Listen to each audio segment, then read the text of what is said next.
First of all, thanks for making time. And I know that we're talking on the 5th year anniversary of August 3rd.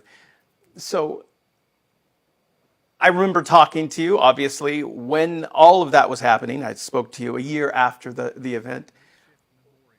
What does this anniversary mean to you? It came at a time in your life, you actually suspended your presidential campaign on August 3rd.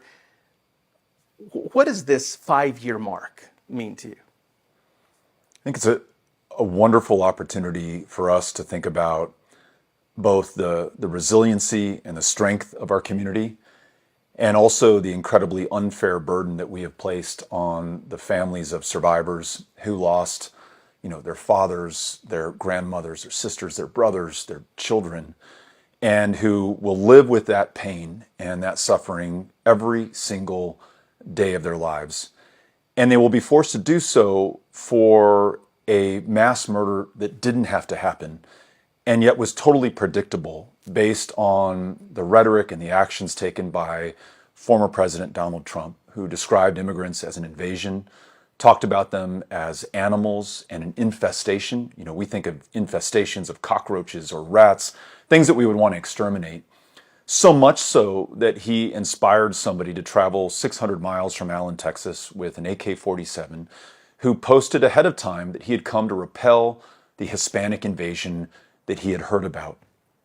That rhetoric is still out there. And in fact, it seems to be amplified since 2019. You have Governor Greg Abbott talking about invasions. You have Lieutenant Governor Dan Patrick talking about replacement theory. If we let these immigrants in, they're going to somehow be able to illegally vote in our elections, support Democrats, and replace white people in the state of Texas. The fact that people in positions of public trust and political power are still able to traffic in this incredibly dangerous rhetoric should be a red flag that all of us pay attention to. When you combine that with the extraordinarily loose gun laws in Texas, an 18-year-old can walk into any gun store and buy as many AR-15s and rounds of ammunition as they want to. We saw the consequences of that in Uvalde 2 years ago. Someone can buy an AR-15 out of the trunk of a private seller. We saw that in 2019 in Midland and Odessa, and too many people lost their lives because of that. There's no red flag law in the state of Texas, no universal background check. So there are common sense things that we can do together to make it less likely that we have another August 3rd happen anywhere in Texas or anywhere else in this country. And really no place on the planet is better positioned to lead this conversation than El Paso, Texas. To be clear, a lot of people may already be forgetting the fact that Patrick Crusius came to El Paso after posting a screed online saying he was here to stop the Hispanic invasion of Texas. That's something that I feel, anecdotally perhaps, that over the past 5 years has been forgotten somewhat and minimized. So what you're talking about is that rhetoric, and specifically the word invasion, other descriptive terms that are inflammatory. Is that a fair criticism, Beto, in the sense that what we heard during the recent assassination attempt against former President Trump was that the left had actually demonized him to the point of inspiring a shooter, although that's not clear at all, that hasn't been sussed out. But is it fair to say that if people are using the word invasion, as the governor has used, as former President Trump has used, that it's, you're responsible for the acts of an unbalanced person? Absolutely. There's a phrase, a term of art called stochastic terrorism, where the stochastic terrorist, in this case, President Trump, doesn't say, go out to the Walmart in El Paso on the Saturday before school starts in August of 2019 and murder 23 people. But what he does say is that we have an invasion, we have an infestation, we have animals who are coming in here. He shows us by putting kids in cages and separating children from their mothers when they've completed this 2,000-mile journey at our front door right here in Texas, that we are supposed to treat these people as somehow less than human. So yes, Donald Trump absolutely created the conditions that made this almost inevitable. He was aided and abetted by other people in positions of extraordinary power. Greg Abbott on the eve of the Walmart shooting in 2019, sent out a mailer to our fellow Texans that said, because of this invasion, it's time to take matters into our own hands. And Texans, we must defend ourselves. This military rhetoric that is matching people who are fleeing absolute brutality and deprivation, taking their lives and the lives of their children in their own hand to make this journey to this country because they literally have no other choice. It is absolutely beneath us. It is inhumane, it is cruel, and it has produced the political violence that we have seen in El Paso, that we saw in Buffalo not too long after that, following this great replacement theory.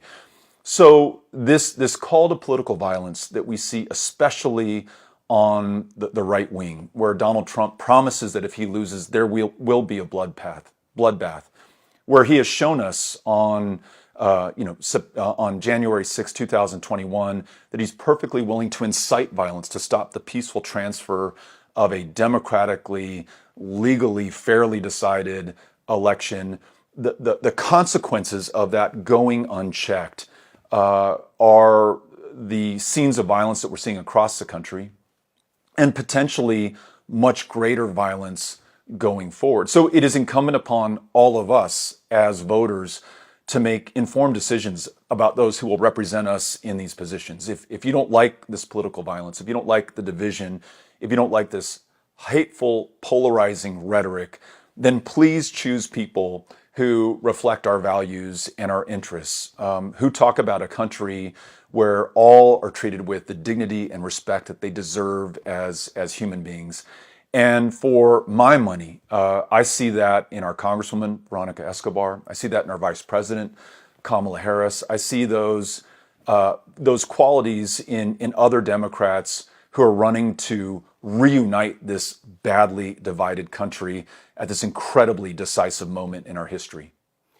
That mailer that you mentioned from the governor's office in 2019, there was an apology that was issued shortly thereafter, and there seemed to be an effort to cool the rhetoric in the immediate aftermath of the shooting. There was even, I believe, I remember that when Trump came to El Paso, he even was talking about gun reform. That, of course, went nowhere. But that certainly seems to have gone out the window. Is that safe to say, even at the state level? Absolutely. And it's not just the hateful, violent rhetoric of the governor, it's his actions.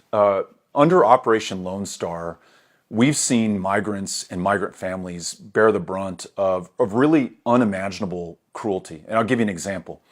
In the El Paso Border Patrol sector, which, as you know, covers all of West Texas and all of southern New Mexico, 5 years ago, 6 migrants in total for the entire year lost their lives while trying to enter the United States. Last year, more than 120 migrants lost their lives. And these are women, these are children, these are folks who have drowned in the Rio Grande River, who've died of exposure and dehydration in the southern Doña Ana County desert. These are folks who have paid the full price for a governor who sees refugees and asylum seekers as a mortal threat to this country, who for political advantage is willing to play games with people's lives. And if there's a place in this country that can respond to that effectively, I think it is El Paso, which is one of, if not the safest cities in America, one of the strongest, most successful places anywhere on earth, not in spite of the fact that we're a city of immigrants, but because we are a city of immigrants and because we treat one another with this fundamental kindness that I think distinguishes El Paso from almost any other place that I've been to. It makes me so goddamn proud to be an El Pasoan, and I want that message and our story to be conveyed to the entire country. Because if we fail to tell our own story here in El Paso, Donald Trump will tell our story for us. Greg Abbott will tell our story for us. They will describe El Paso, as they have in the past, as a dangerous, violent place where there are threats that must be contained by military force. And what happens is that we lose the lives of extraordinary human beings who are doing everything they can to come here, yes, to do better for themselves, but as we know from the story of America, they're also coming to do better for all of us. And we see that in El Paso, this beautiful city of immigrants. So I really hope that El Pasoans will continue to answer the call.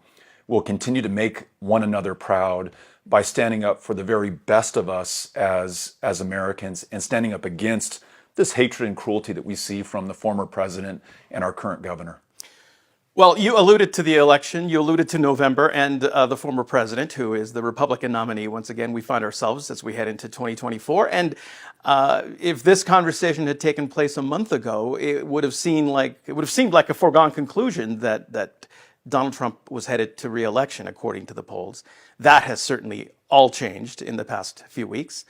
What are your thoughts on what's been just, I guess there's no other way to describe it, but like a historic turn of events when it comes to the Democratic Party, Biden stepping down, Harris seemingly rising to the top of the ticket?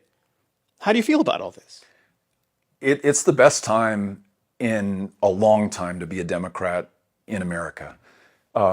Beginning with this incredibly noble, courageous, selfless decision by President Biden to step aside as a candidate, to focus on executing his responsibilities as president for the remainder of his term, and to elevate his vice president, Kamala Harris, to ensure that she carries the banner for Democrats into this incredibly decisive, important world historical election that really will decide the future of America, and I think by extension, the rest of the world. And then to see almost every single Democrat, to a person, get behind Kamala Harris and support her candidacy. And we see record-breaking fundraising numbers, record-breaking attendance numbers. And, you can't quantify this, but there are smiles on the faces of Democrats for the first time in a very, very long time. Vibes, right? Yeah. I mean, it does seem that way. Yeah. Absolutely. And so what a difference a month can make. However, going into these final 3 months of this campaign, we know that at some point this honeymoon is going to be over. The intensity of the attacks from the Trump campaign against Kamala Harris and against Democrats in general it is only going to escalate.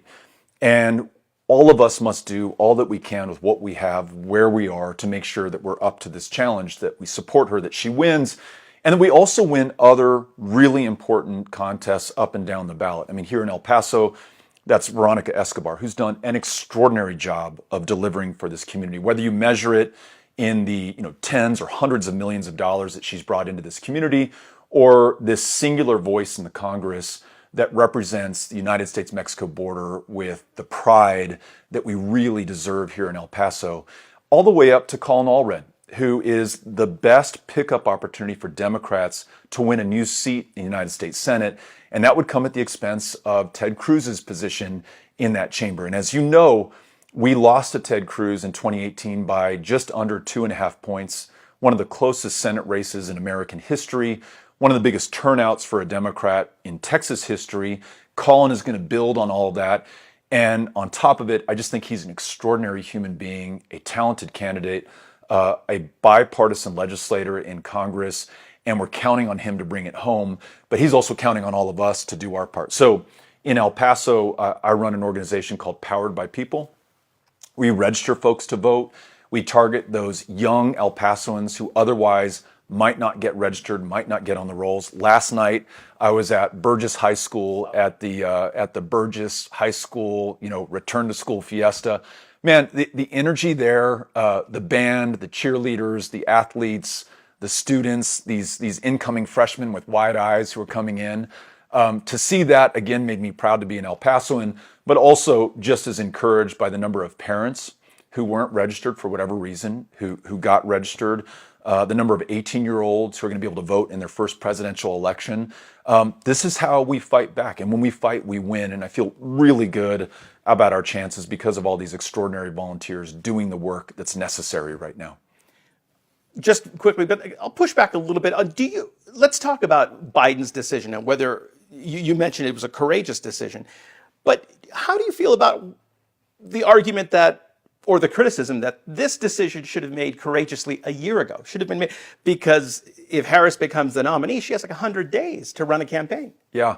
It may turn out to be accidentally a kind of genius in that the Trump-Vance campaign really don't have the time to lobby the kind of attacks that they did against Hillary Clinton, not just in 2016, but they were lobbying attacks on Hillary Clinton for, a dozen years before that. Right. And the culmination was her losing that incredibly important election in 2016. For Kamala Harris, the entire Trump campaign has been geared to fight Joe Biden. Now they find themselves having to defend a nominee who, if he wins, will be the oldest elected president in American history, who's having extraordinarily weird slips and strange things that he's saying on the campaign trail. And really the bizarre behavior of his vice presidential candidate, J.D. Vance, has sucked all the oxygen out of that campaign at the same moment that Kamala Harris is ascending, not just in dollars raised or attendance at her events, but in her polling numbers, where nationally she has pulled even to Donald Trump, and in battleground states, she's beginning to pull ahead. So I don't know all of the factors that went into President Biden's decision. What I do know is that it has resulted in a very favorable set of circumstances for Democrats, and now it's on us to make the most of it. Beto, thanks for making time and talking to us. Absolutely. Thank you for coming by. Appreciate it.